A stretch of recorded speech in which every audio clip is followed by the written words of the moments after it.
Welcome to ట్రూ9 news. Prakasam జిల్లా Giddaluru area ఆసుపత్రి మీటింగ్ హాల్లో ఎమ్మెల్యే అశోక్ రెడ్డి 6 మండలాల వైద్య శాఖ అధికారులతో సమావేశమయ్యారు. అంతకుముందు ఏరియా ఆసుపత్రిలోని ఓపీ గదిని ప్రైమరీ ఔషధాలయం, రోగుల కొరకు RO mineral water plant MLA ప్రారంభించారు. అనంతరం అధికారులతో సమావేశమైన ఎమ్మెల్యే అశోక్ రెడ్డి ప్రాథమిక ఆరోగ్య కేంద్రాలు, కంబం, గిద్దలూరు ఏరియా ఆసుపత్రుల సమస్యలపై మాట్లాడారు. ఆసుపత్రులకు వస్తున్న రోగులకు మెరుగైన వైద్య సేవలు అందించాలని మెడికల్ ఆఫీసర్లను, వైద్యులను ఆయన ఆదేశించారు. అలాగే రోగులు ఎంతవరకు ప్రభుత్వ ఆసుపత్రులకు వస్తున్నారని వైద్యులను ఆరా తీశారు.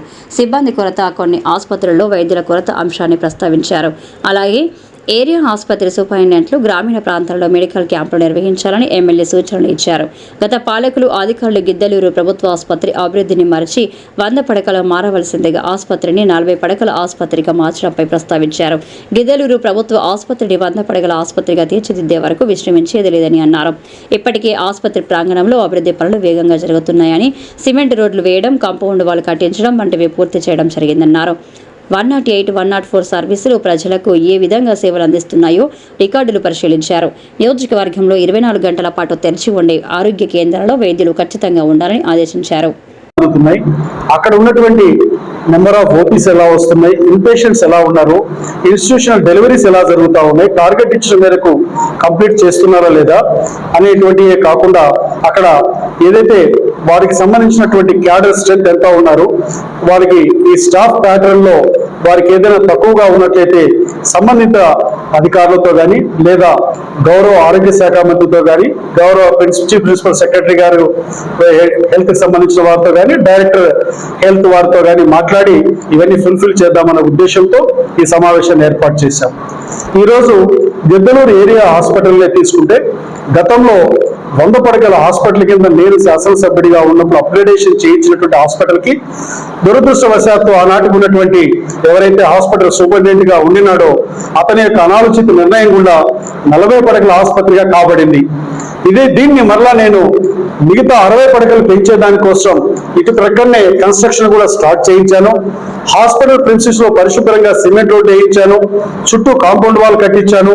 వీరికి ఆపరేషన్ థియేటర్స్ లో కానీ మిగతా కావాల్సిన మౌలిక వసతులు, ఎక్విప్మెంట్ కి సంబంధించినటువంటి అన్ని కూడా నేను శాసనసభ్యుడిగా ఎన్నికైన ఈ 10 నెలల కాలంలో ఈ ఏరియా హాస్పిటల్లో ఈ యొక్క 25 లక్షల రూపాయలతో ఎక్విప్మెంట్ పర్చేజ్ చేసేదానికి కూడా నేను వారికి ఇది ఇవ్వడం, హాస్పిటల్ డెవలప్మెంట్ కమిటీ చైర్మన్ గా వారికి నేను ఇది చేయడం, హాస్పిటల్లో ఈరోజు అన్ని రకాలుగా ఇక్కడ ఉన్నటువంటి హాస్పిటల్ యొక్క సూపరింటెండెంట్ గారు వారి యొక్క డాక్టర్స్ బృందంతో ఇతర యొక్క మనకి స్టాఫ్ తో వారు చక్కగా ఇక్కడ విధులు నిర్వర్తిస్తా ఉన్నారు.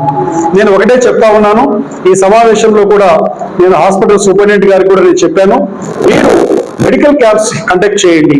ఈ ప్రాంత ప్రజలలో గవర్నమెంట్ హాస్పిటల్ అందిస్తున్నటువంటి వైద్య సేవల పట్ల, మనం అందిస్తున్న చక్కటి వైద్య సేవల పట్ల అవగాహన పెంపొందించి తద్వారా వారికి ఉచితమైనటువంటి, నాణ్యమైనటువంటి వైద్య సేవలు అందుకోమని తెలియజెప్పవలసిందిగా నేను డాక్టర్స్ కూడా కోరాను. వారు కూడా చెప్పినటువంటి విషయాన్ని అర్థం చేసుకొని వితిన్ 3-4 days లోనే యాక్షన్ ప్లాన్ ని ఇచ్చేసి, ఎందుకంటే సమ్మర్ అయిపోతే మనం మెడికల్ క్యాంప్స్ కండక్ట్ చేసిన ఉపయోగం ఉండదు. ఈ ప్రాంతం కూడా రైతు వారి ప్రాంతం కాబట్టి వారి పనులలో బిజీగా ఉంటారు కాబట్టి ఈ 2 months లో సాధ్యమైనంత మేరకు మెడికల్ క్యాంప్స్ కండక్ట్ చేసి ఈ ప్రాంతంలో ఎవరైతే ఈ యొక్క మెడికల్ క్యాంప్స్ ని ఉపయోగించుకునే దానికోసం చేయమని కూడా నేను కోరాను. ఇదే కాకుండా బ్లడ్ బ్యాంకింగ్ సంబంధించిందే కాదు, ఇక్కడ ఉన్నటువంటి డయాలసిస్ యూనిట్ మీదకి సంబంధించిందే కాదు, అలాగే ఈ యొక్క టెస్టింగ్ ల్యాబ్ కి సంబంధించిందే కాదు, అన్ని రకాల సేవల మీద కూడా కూలంకషంగా మాట్లాడాం.